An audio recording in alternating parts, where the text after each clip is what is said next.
Hello and welcome to Plot Twisters. This is a podcast where we take movies and twist the plot to see if we can make them better, and if not, wackier. At the moment, we're talking about teen movies from the 90s. On this episode, Dazed and Confused from 1993. I'm Anders, and I only came here to do two things: kick some ass and drink some beer. Looks like we're almost out of beer. I'm Emma. Alright.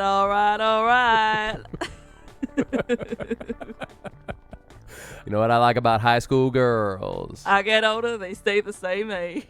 But they don't, Matthew McConaughey. You're older and they're different girls. Have you not realized they're different girls? I promised myself that I wouldn't make this episode about me analysing that quote and exactly how sexist it is. I promised myself I wouldn't do that. That's like asking the sun not to rise, Emma. I know. You have to be you. I have to assume that everyone can tell why that's bad and they don't need me to tell them that. I'm hoping. It's not. Please write in good. and tell us, did you know that quote is a bad thing to say? Yes or no? It's clear that that's not a thing that one should say. It would have been. It just sounds so damn cool when he says it though. What would be a better way to say it? Maybe if he said, "You know what I like about high school girls? They have a fresh perspective on life, and are interesting taste in music. And they help me understand what's cool." Yeah. That's what I love about high school girls. They make me realise that I'm stuck in the past and I need to move on and socialise with people my own age because I clearly have a problem. Exactly. Yeah. So, Dazed and Confused, starring Matthew McConaughey in the best role ever for Matthew McConaughey. The first role ever for Matthew McConaughey. I'm sure this had a very positive effect on his career. This was the first thing he ever did. The first words he ever said on film were, all right. Shall I have a go at recapping this thing? I would love that. Go for it. Okay, so this film is a series of snapshots of different people all focusing around the same night. So it's all happening in the same night. Yeah. And it's different groups of teenagers, kids, that have all graduated school. No, they haven't graduated. They have finished their last day of school. So it's the last day of the summer term, right?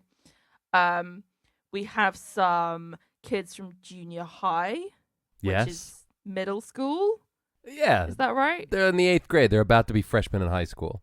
Okay. And then we have some kids who are from high school who are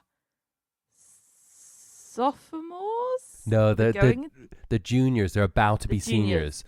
As of on that day, school ends and they become the senior class of 76. So then we have different types of kind of social group as well. So we have like some sports kids.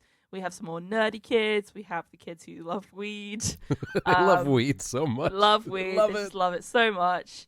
And we kind of meet. There's like 20 characters. I swear. We meet loads of different people. There's a lot going on. There's a lot going on. We see them in school. They then leave school. They attempt to go to one of their houses for a party, but the guy's parents find out that there's going to be a party, so they decide to stay in the house and not go away, which is what they were going to do. Right. So the party is cancelled, which is pretty funny because you then have various different teenagers turning up at the house expecting there to be a party, and then the dad opens the door like, what do you want? I know what you want. You came here for a party. Well, guess what? We didn't go away for the weekend. They then essentially kind of like spill out into the town. Some of them go cruising. They drive around. They do the thing where you drive past people's mailboxes and smash them. Right. Some of them kid stuff. Go to like this pool place to play pool, which I thought that looked pretty fun. I would like to go. I would have been there the whole time. So fun. And they eventually end up in like a field. Yeah. Like a random field. And there's just loads of them. They've all got their cars and they've got beer from various places, and then they just kind of hang out. And essentially, like quite often in this film, one character says to another character, what you doing? And the other one says, I don't know, just hanging out. And I was like, yeah, that's kind of what the thing is here, isn't it? Yep, just hanging out. Just hanging out. Just hanging out. A bunch of people hanging out. Yep. And that's the movie Dazed and Confused. How is that for a recap? Well, I mean, it was Stick that in your wood shop bong and smoke it. First, you got to put a little bit of gum on the base there because you're getting air. You're getting airs coming in. You pretty much nailed it. There was a couple points that I think I don't know if you mentioned. Did you mention the football thing? No, I didn't mention the football thing. So like the whole movie is from like the afternoon of the last day of school until the next morning. All these different people, too many characters, really confusing. But not much is going on except that there's hazing of the new guys and girls, and there's these football guys, and the main character, one of the main characters, Pink, who's the quarterback. He's going to be the starting quarterback, and the coaches want him to sign this thing that says, I'm not going to smoke weed or drink, and he doesn't want to do that because he loves weed. Weed. Everyone in this film loves weed. They love it so much. I mean, one of them has a T-shirt with a pot leaf on the shirt because he loves it so much. In his friend's bedroom, and then the dad walks in and was like, somebody ordered a keg of beer. Are you guys having a party? And the guy's literally sat there in his weed T-shirt like, I don't know what you're talking about. I don't know. But yes. So it's just a bunch of the football guys are trying to convince Pink to sign the paper, and he doesn't want to sign the paper. And I don't know. There's just lots of vignettes, as you say. There's lots of vignettes of different people who are trying to figure stuff out, but not in like a big earth-shattering way, but in a very much in a hanging out kind of way. It's just a bunch of kids hanging out. When was the last time you just hung out? I don't know, 1999, 2004, maybe at a push. When I watched this movie about a year ago, because I watched it, it's one of those movies I just watch a lot. But I remember the last time I watched it and saying, is this movie about anything? It was just about a bunch of kids who got high tonight. Like, nothing really happens in this movie. And I'm fine with that. But I hadn't really noticed until then that there wasn't like a major plot point. I think maybe there is a slight element of like egocentricity in thinking that a bunch of teenagers smoking weed is really interesting. Like, I'm not saying this film wasn't interesting, but I think that the films that are made by people which are just about a bunch of people hanging out and kind of being a bit like right just a bit bratty and irritating and smoking weed, it's like, oh yeah, this is fascinating stuff, but but maybe it's like you said, this movie didn't feel like it was for you, and maybe this movie has a narrow lens of like who it's aimed at. Yeah. So I can't. Which I have said in a previous episode that I think is fine, so I have to stick by that. I assume it is canon. You've said it before. It's on record. I said it before. But this movie came out in the early 90s. You didn't just make passion pieces in the early 90s. This is a greenlit like film that happened. And I wonder how many people watched it at the time and went, well, this movie isn't for me. Or was it universally appealing just because it was like the 90s, and in the 90s everyone was obsessed with the 70s? Right. Like how everyone now is obsessed with the 90s. Exactly. I'm really excited for when people in the 2040s are obsessed with now, because that's going to be weird. Yeah, that'll be weird. And it'll be fine, because then you'll know what it feels like to watch people be nostalgic for a time that they didn't live in. Yeah. Hey, maybe somebody will maybe we'll be part of the cultural canon of 2020. Oh, maybe our podcast will blow up. This little podcast that we do will totally blow up, and somebody is listening to this episode in 2040, and they're listening to my voice say this, and I'm saying, hey, 2020 was not that great. Yeah. Whatever you may think, whatever the brands are trying to tell you, with all the themed cool clothing and all of that kind of thing, it's not that great. That's like that thing that Cynthia was saying, right? When she goes like, the 50s were lame, the 60s were awesome, the 70s are obviously terrible, so the 80s are going to be amazing. Yeah. And I guess that whole thing of like the decade you're in, you assume is bad. Yeah. And you wish that you were born 10 years ago, Yeah. and you hope that 10 years from now Well, will be way cooler. I think it's 20 because like when I was being a teenager in the 2010s, I loved the 80s. So I think it's a 20-year thing. We've established on this podcast that you were not a teenager in the 90s. Therefore, because of math, you for sure were not a teenager in the 70s. Absolutely not. Was there anything that didn't make sense to you in this movie that maybe I can shed light on? Yeah, I have no real understanding of hazing. I don't really know what that is. I mean, yeah. Tell me about that. It's definitely a thing. I mean, it was a thing that I experienced in high school, which.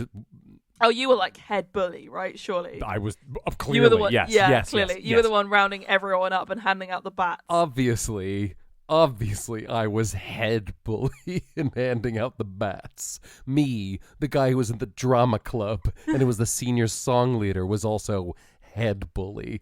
No, I didn't. School Spirit Award. Yeah, exactly. I did get that. You remember? Yep. In my high school, we had fraternities and sororities. Oh, well, sorry to interrupt here with a confused British person question. Sororities and fraternities a high school thing as well then? Because I thought they were just a college It's thing. a college thing. Usually it's a college thing. Right. But I went to a boarding school, so they had frats in high school as well. And, like, what's the deal with those? Because, like, is it like a club that you all join and you're like, we're all friends in this club? Yeah. Is that what it is? Kind of. It's a club Yeah. that you, like, have to join.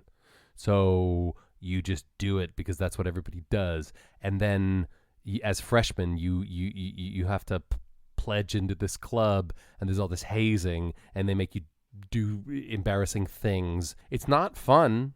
I don't know if they still do it now. I think hazing used to be a much bigger thing in hazing used to be a much bigger thing in colleges. I think Right. it's not a thing now, both because it's terrible and it treats people poorly. You know, it's demeaning, and also like in the history of hazing, a lot of people die accidentally. Whoa.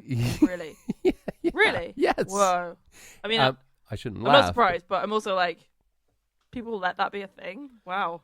Yeah, when it goes too far. I think the whole concept of hazing in its purest form is making the new people do things that are tough and embarrassing.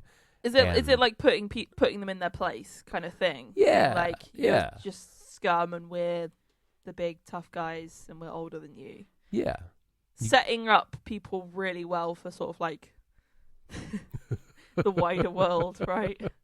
I think that it had its heyday in the past where it felt more appropriate or acceptable in society to haze the new guys so that they would, become part of this club. But then by definition, then they would perpetuate the hazing because they were hazed, and so they do it to the next kids, which is why in this movie, like, the first thing that these kids do when they become seniors is not get excited about what classes they're going to take and what college they're going to go to. The first thing they do is they round up all the freshmen, and if they're the boys, just beat them with a paddle, and if they're the girls, cover them in food and make them sing songs and go through a car wash at the end. We sort of had a mixture of both of those things in the hazing of our clubs.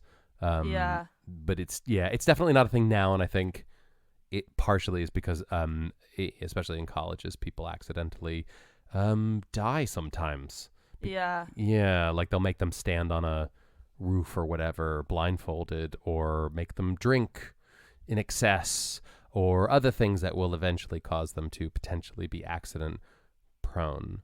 What's really wild about hazing is I thought it was just a college thing and like a thing that's been happening for a little while. But did you know that hazing has been around since the year 387 BC? What? Wow. Okay. I think you beat my reference timescale there. Damn it. I'm gonna have to really dig through the archives to top that one. Yeah, it's been around. Well, I win. I win the Dusty History Award. It's been around since Greek times, and can be traced all the way back to your friend and mine, Plato.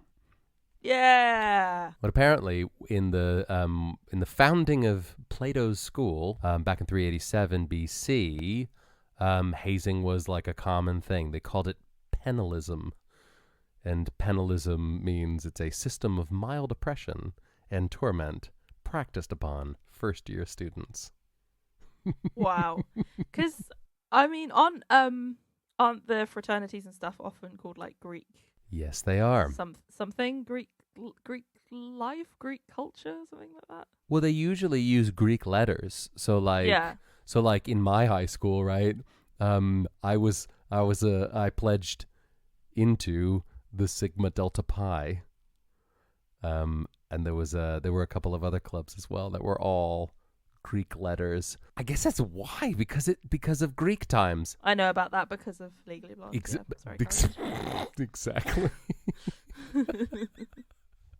But so basically it's been around since then, and up until the last probably 30 years, it was a big deal. They kind of stopped doing it when people realized it was probably not great for people's mental health, and also sometimes people died, usually because of alcohol. What was your experience of alcohol as like a young adult? Like what did people drink? Did people drink? Yeah. Was it like in this where it was just like cans of beer? Basically. I mean, I think the short answer is when I was a kid, if we could get alcohol, we would drink pretty much whatever alcohol we could get, which was not always easy to get. Yeah, everybody always had like an older brother or a cousin or somebody with a fake ID who could get you a case of beer, usually like really crappy lager, and you would go and drink it in a field or down by the old disused train tracks. My experience was very, very different as a young person. I don't know, I wonder if part of it is like a gendered thing, in the sense that like everyone I knew and I drank like spirits, particularly like sugary drinks like WKD, Bacardi Breezers, that kind of stuff. Right. Where it's a soft drink, but it has alcohol in it. Alco pops, yeah. So you get, that's the word, alco pop. So you get as much of a sugar high as you get like any effective alcohol. And I think it was also like more of a thing to kind of go out and drink. Obviously, particularly at university, like you would go to a bar and drink. We obviously had like clubs. Is it I don't really know. Is it a thing to have like to go for nights out at clubs, or would it be more bars at college? I think it was pubs. I think it was just bars. Or just nothing. Just house parties. It's just house parties and keggers and stuff, because you just couldn't get into bars. We definitely, I mean, people probably had clubs. We didn't have clubs. And if they did, I wasn't going to them. My whole life, I wanted there to be a place where you could go that would be really quiet, where you could just like drink good beer with friends and have a good conversation. Turns out it's pubs. It's Britain. My whole life I just wanted to go to Britain. I just didn't know it because I was living in rural Pennsylvania. Yeah.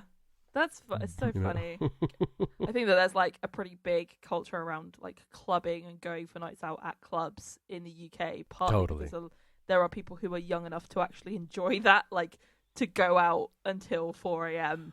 in a dirty, dark room where there's like massive, incredibly bassy music, and you have to go out to a bar and yell like, "I want a WKD! What? WKD, please!" And all that kind of thing. And those were the best years of your life, Emma. Best years of my life. I flipping loved it because I love dance music, as we know, so I was really into it. But I would go for the music. Everyone else was there. I'm there like, I'm just here for the music, man. Yeah, anyway. That was you. That's why you were so popular in college. I was so popular. So many friends, yeah. You had friends, you were all into books, and don't forget puppetry, and going to listen to ED. You would listen to electronic dance music and think about what your next puppetry move was going to be. You were very unique.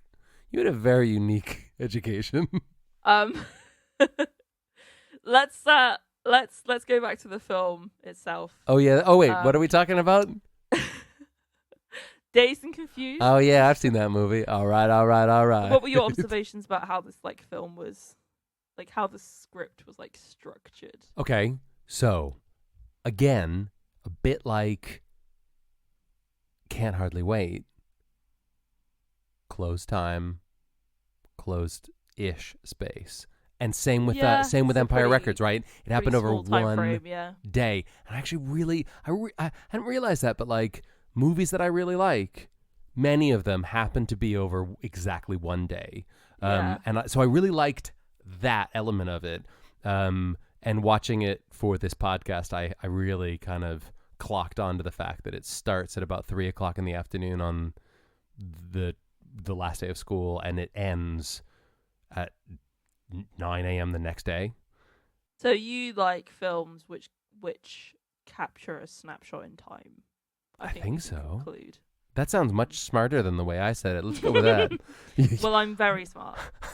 I really like films that capture like a snapshot in time. And so I liked that. And I guess I like feeling like just for a couple of hours you could live in a time that was before phones. So Yeah. the thing about them trying to what figure was out what's that going to like? happen and the way they do that is they're just driving around and word of mouth. Like there's no Facebook post about it. They're not texting their friends. It's just like, hey, where am I going to see? I'll see you around. Like I'll probably run into you. And the fact that it just sort of like, it was just such a cool night where nothing happened but everything happened just because they were just cruising around, and it ultimately culminates in a big party, was very appealing to me, I think, because I've had similar but way less cool nights in my youth, and this was probably like, the coolest version of something that didn't really ever happen but could have happened. Yeah, totally. That's very true. It's an idealized version of what you want to happen, right? Yeah. What about you? On just on that, I'm a fan of technology, as I'm sure you know. I don't necessarily think it's a bad thing, but I would have loved to have grown up without it. It was awesome. Yeah, I think is there a way that we could like ban technology before you're 21 instead of what? Like, hey, everyone's concerned about people drinking. What about the real problems? No, you might be right. I mean, it's such a simple time. I grew up in a weird time where I had the internet, but I didn't have a phone, and nobody else did. So pre-social media, but like you could still Google things. I think may have been that's the sweet spot. That's the sweet spot. And I like cyberbullying and the whole like the thing where like when you finish school, you go home, and if you hang out with your friends, that happens. But you wouldn't know what was happening with everybody else. Yeah. And I think that's really, you might be right. Maybe that's a thing that children would benefit from today. But I don't know. I've never experienced that. I have to think it will sort itself out over time. I think it will take time, but surely the balance has to be found. I like whilst you were at the sweet spot, I think I was potentially at the opposite of that, like the sour spot, which was it had just become a massive thing. Facebook was in its like real uptick as I got to university. And oh yeah, right. I remember I actually have a really specific memory of sitting in my university room, which was like this really tiny, pretty dingy room. And I was sitting on my laptop and I was looking at Facebook, and I remember thinking, it looks like everyone else is having a really good time and I'm not. And that was the first time it like fully happened to me, that kind of FOMO thing, Yeah, FOMO. And I was you like, had FOMO. I wonder if this is going to become a recurrent theme in my life. Sorry, is this really dark? No, it's awesome and so interesting because this is like, so teenagers in the 70s, 80s, 90s, early 2000s, all of them have one thing in common. They didn't have any of that social media junk to mess up their brains. And then your generation comes along and you're sitting at home thinking, because of what I'm seeing online, I'm missing out on something. I feel inadequate in some way. Yeah. That sucks big time, man. Like, all we had to worry about was like, will my friends be at the burger place? Because I just have to go there to see if they're there. I have had nights literally like this more times than I can count, where we would just get in the car and drive around to certain places looking for people because that's the only way you could find them. Yeah. And like that's what I like about this movie so much, is they're just driving around, listening to great music and just looking to just see what's going on. That was my experience as a teenager. It feels so out of touch. It feels so completely distinct to what I experienced. It almost feels made up, you know? Like, it almost feels like somebody is imagining, what could this be like?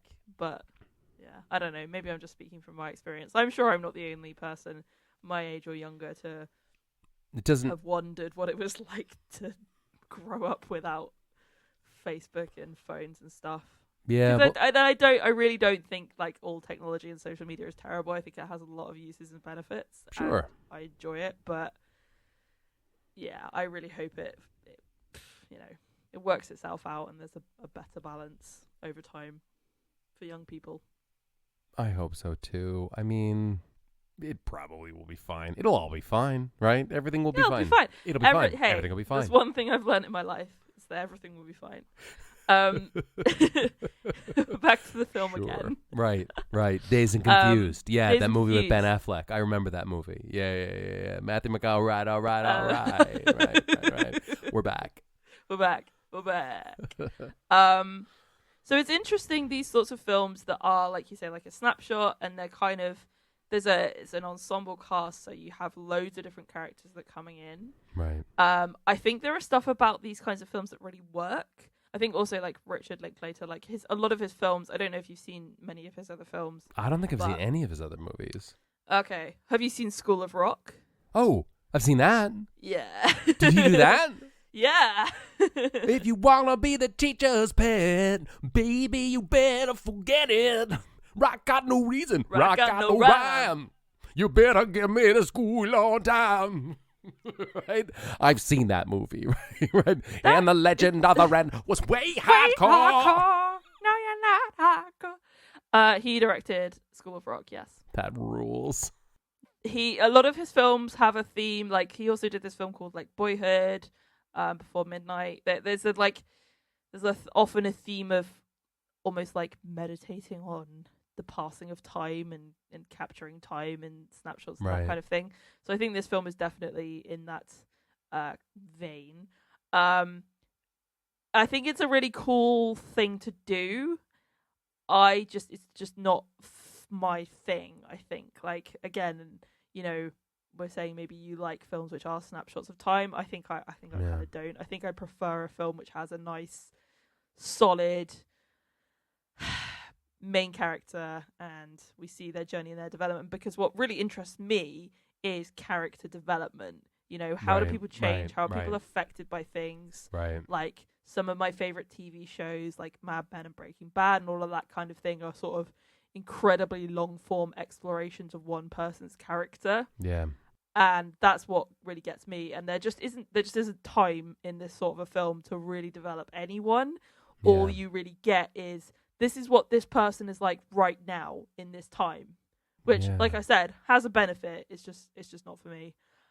So did you clock where this movie was set? Did you catch that? I did. It's set in Texas, which I know about because of the film Varsity Blues. Exactly. I know all about Texas. They love football. I know this. They love football so much. Isn't Austin kind of like a cool place though? Isn't Austin, Texas? Isn't that like where cool people live? Yeah, it's super cool. You ever been? Yeah, no. I've only been to one place in America, and that's Boston. So. Oh yeah. Do you like apples? Well, I got a number. How do you like them apples? Right? Ben Affleck. Nailed it. Yes.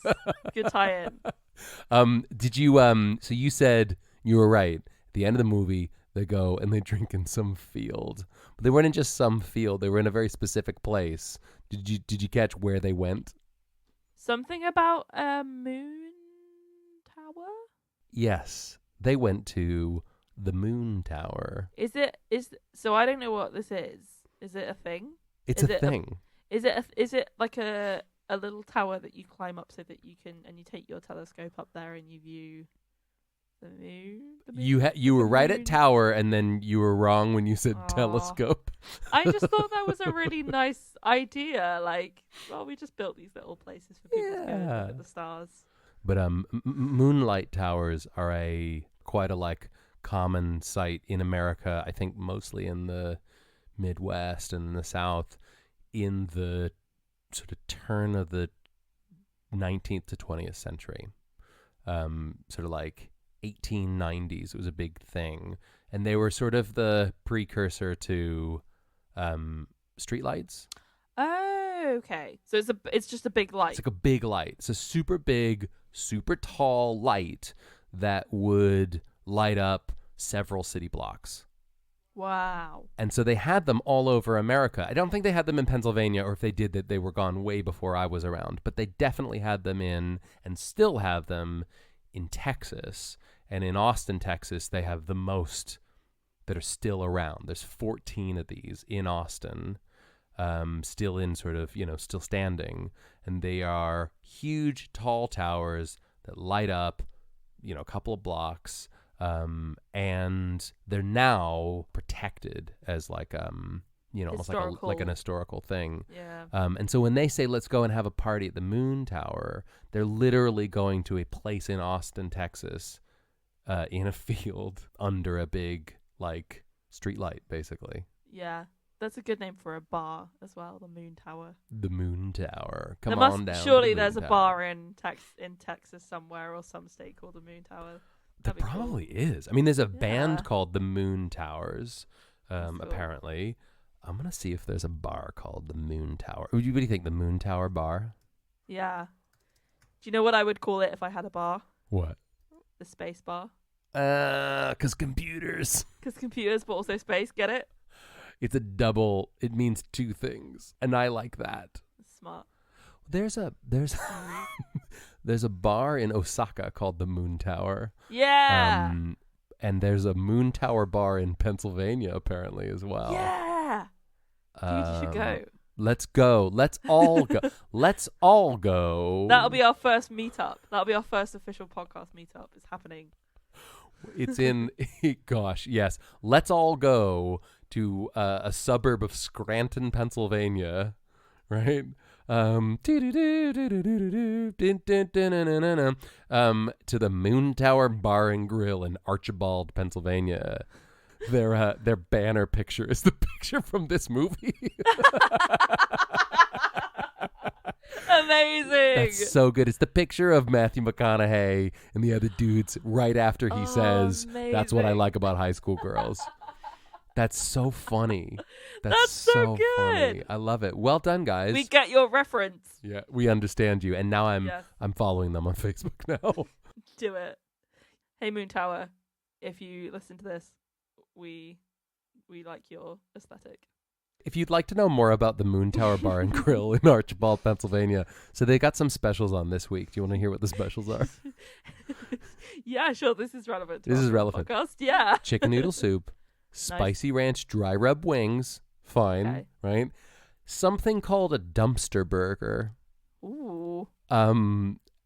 which I don't know what Do that you means. have to go out back to get it? out back around the dumpster. Yeah. Well, that has fries, bacon, cheddar sauce, sriracha, and blue cheese, and they also have something called a twister chicken cheesesteak. Hey, there could be a They tie could call it in the there. plot. They could call it the plot twister chicken cheesesteak. Yeah. Yes. I'm calling them right Tie now. in. Come on. Yes. Oh my goodness. So what were we talking about? Talking about the movie Dazed and Confused. All right. Yeah, I remember.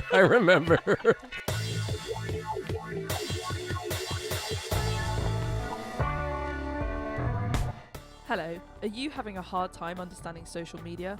Feeling left behind by the technological generation? Well, I can't relate because I'm a young person, but what I can tell you is that there's some great content over at Plot Twisters Pod on Instagram, Twitter, and Facebook. So why not check it out?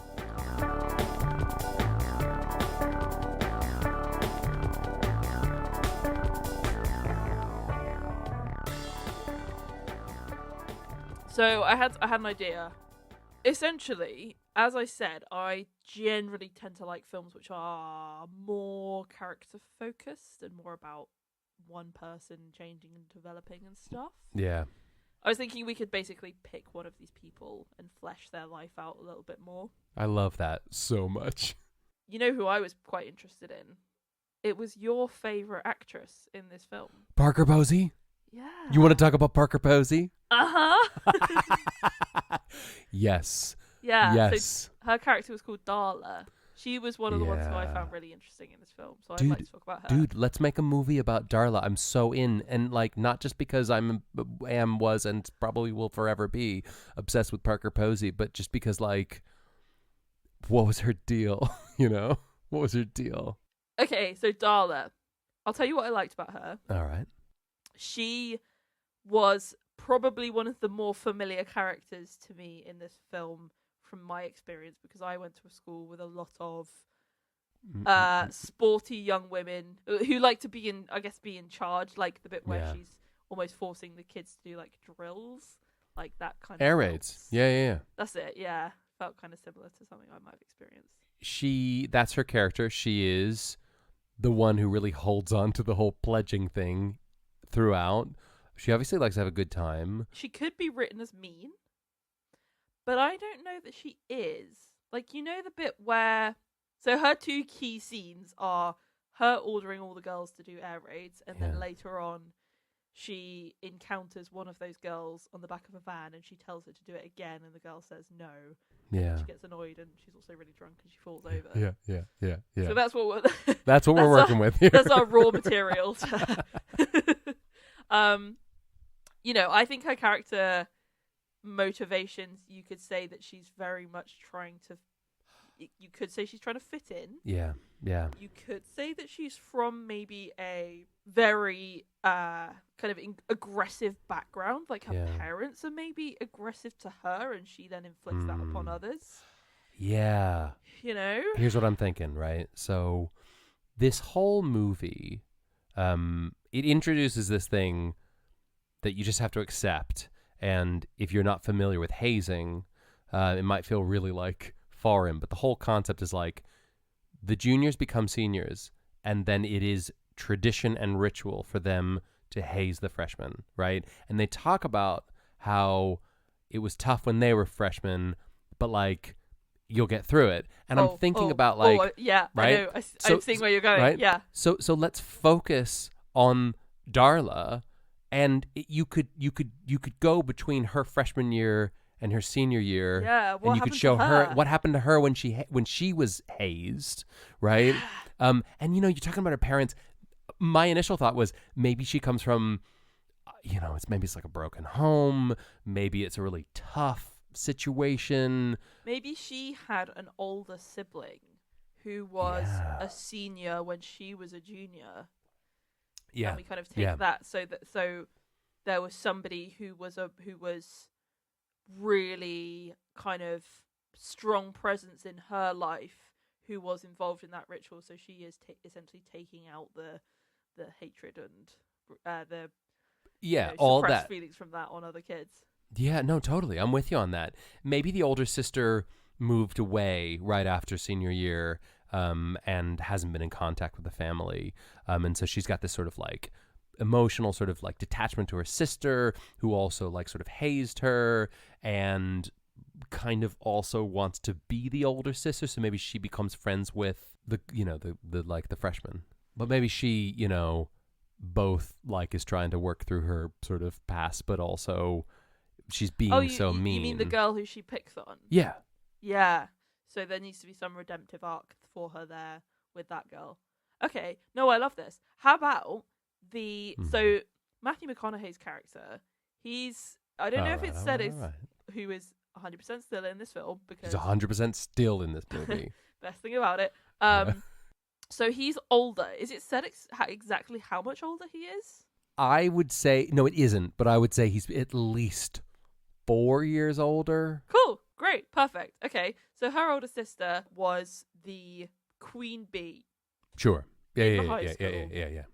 4 years previously, she went out with Wooderson, who was like the prom king guy Yeah. at the time. Yeah. Quarterback as well. Yeah. let's say. All makes sense. Chuck that in there. I think he was. I mean, he was definitely a football guy. So the sister, should we give her a name? Yeah. Shoshana. Shoshana. Yeah. Shoshana. Nice, like in girls. I'm sure. So Shoshana, who is Darla's older sister, Right. is she let's say she's like, I know. Hey. She's a beauty queen. She's a pageant queen. Yeah. Yes. Exactly. She's like really stunning. She's the moon queen. She's the moon. Oh yes, she's the moon queen. That's the title of the film as well, by the way. Right. She's the moon queen because it's a thing in this town, which is Austin, Texas. Yeah. If you didn't know, it's a thing in this town for there to be the moon pageant, which is, and then you have the moon queen, and they go up the moon tower, and they, I don't know, throw a bouquet. And you're crowned the moon queen on the moon tower. Yeah, I love that. That's so nice. So she's the moon queen, Shoshana, and she dates Wooderson, but she's like dealt with other women being just awful to her her entire life because she's like super gorgeous and just, on another level, and people have really picked on her. Wait, why are they picking on her? Because she's so pretty? Yeah, Is that a thing? Totally. Yeah, I've experienced that before, that girls who are very, societally approved in terms of attractiveness are not liked. But hey, if you're saying that's not strong enough, let's give her something else. Why else might people not like her? I don't know, because what did she do? Maybe when she was a freshman, she was like into nerdy stuff. Maybe she was a nerd when she was a freshman. So she's all that it. She's all thatted, and maybe she's a freshman, and like she's a bit of the nerd prototype from the 90s. Maybe she got braces. Maybe she's super into astrology, so she's into the moon, right?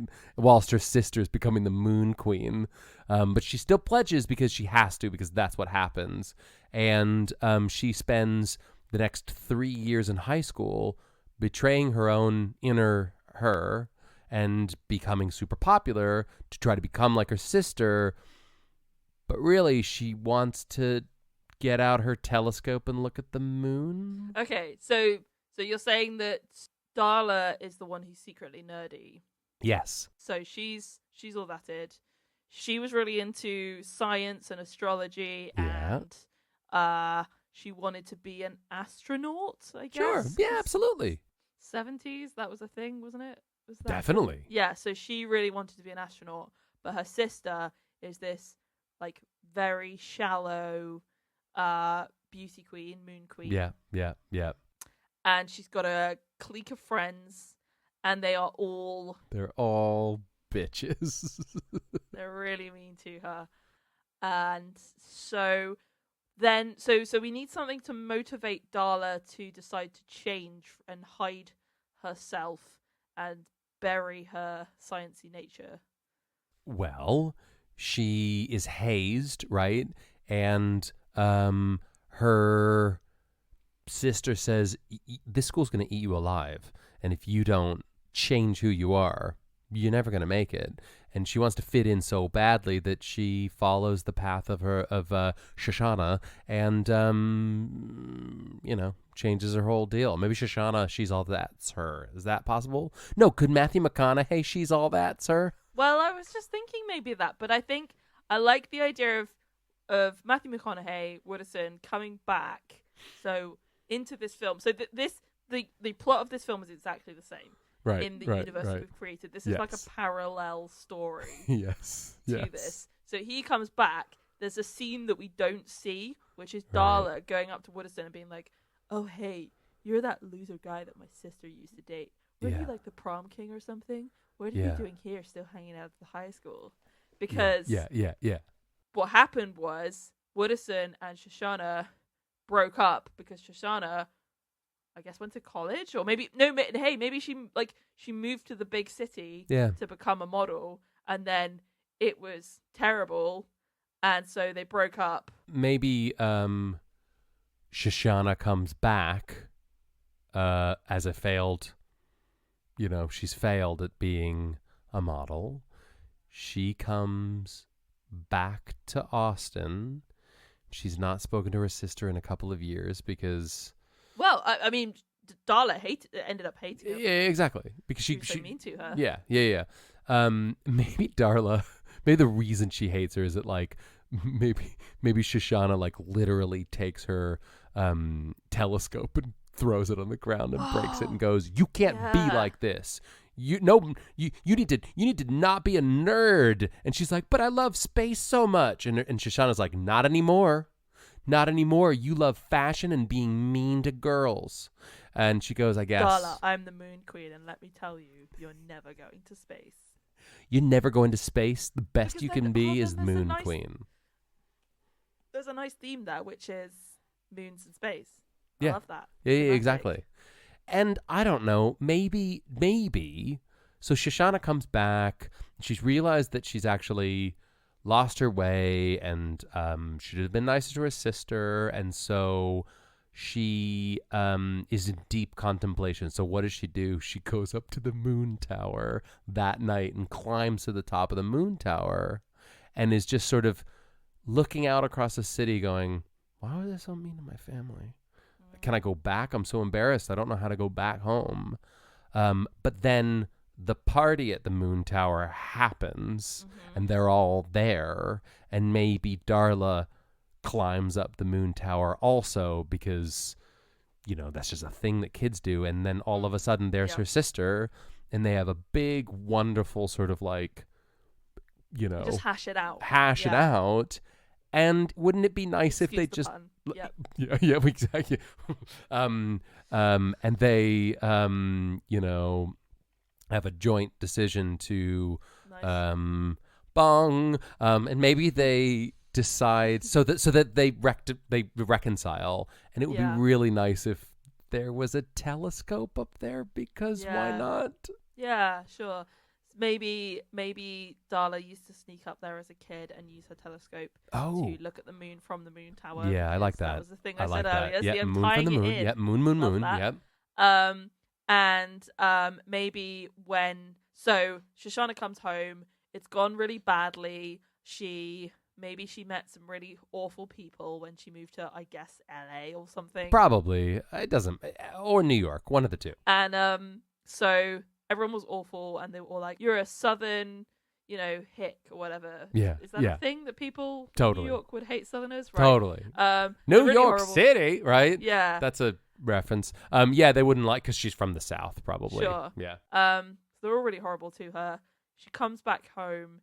She goes to her parents. She has to admit that she's failed because obviously the whole time she's like, "I'm going to be a model." And they're like, "No, you need to go to college." And she's like, "Screw you, Mom." Yeah. So then she comes back. She climbs up the moon tower. She's distraught. And then she finds this telescope that her sister used to use, which is still up there. Yeah. And then, like you say, they reconcile. And she goes, "I'm really sorry I tried to crush your dreams because now my dreams have been crushed and I know how much it hurts." Yeah. Yeah. I really like it. So it's a film about sisters, and the power of the curse of popularity and pressures of being a teenager and not being allowed to follow your dreams, and then so the end sort of feeling is actually you should follow your dreams. You shouldn't let society or whatever get in the way, and that it's far more important and relevant to want to be a scientist than to be a model. Because women, you shouldn't try and be pretty. You have to try and be smart, okay? That's what I want you to take away from this. You can be anything you want to be, but you should do what you want to do, and you shouldn't let some ritual hazing or popular older sister tell you that you can't like space, Hey, you can like space and be a model. It's all good. Do whatever you want. The world is your oyster. And the movie's called Moon Queen. Yeah. I love that. That's great. That's really nice. Here's a question. Here's the big question about this movie. It's the only thing I really care about in this world. Matthew McConaughey is still in it, obviously. Can angry Ben Affleck also still be in it? Yeah, I feel a think lot so. better if he was still I in feel this like movie. angry Ben Affleck brought a lot of flavor to this film. Yes. Yes. And hey, I'll tell you who else is definitely still in it. Who? Adam Goldberg. Do you know where he was from? What I know him from? He's Chandler's angry roommate in Friends who has the crazy fish. My buddy, my fish. I was like, oh, it's him. That's not a real fish. That's a cracker. That's my experience of the 90s is, oh, hey, there's an actor in a film that did a cameo on Friends. That's why you know who Paul Rudd is. Exactly. Emma, I would love to know, on a scale of 1 to 5 kegs of beer that arrived at your dad's house a little too early, how many kegs of beer would you give the film Dazed and Confused? 3, I think. I think mostly because, like I said at the start, I think it's a good film. I just don't think it's for me, but I think it's a good film. I liked it. It was good at doing what it was. You know? Exactly. What it was, it did well. So, yes. 3. Yes. How about you? I'm gonna agree. It's a 3 keg. It's a 3 kegger all day long. It's an enjoyable film. I like it. But nothing happens in the movie. And you can't really give it more than 3 because it's just a movie about kids getting stoned and drinking beer. 3 kegs, straight up. Hey, listen, Emma, we're going to have to wrap up this episode because me and my loser friends, we're about to go drive down to Dallas to buy some Aerosmith tickets. While we're at it, hey, you got a joint? Oh, not on me, no. It'd be a lot cooler if you did. Thanks for listening to another episode of Plot Twisters. Leave us a review on Apple Podcasts. We'll see you next time. Bye. Bye-bye, y'all. All right. Oh,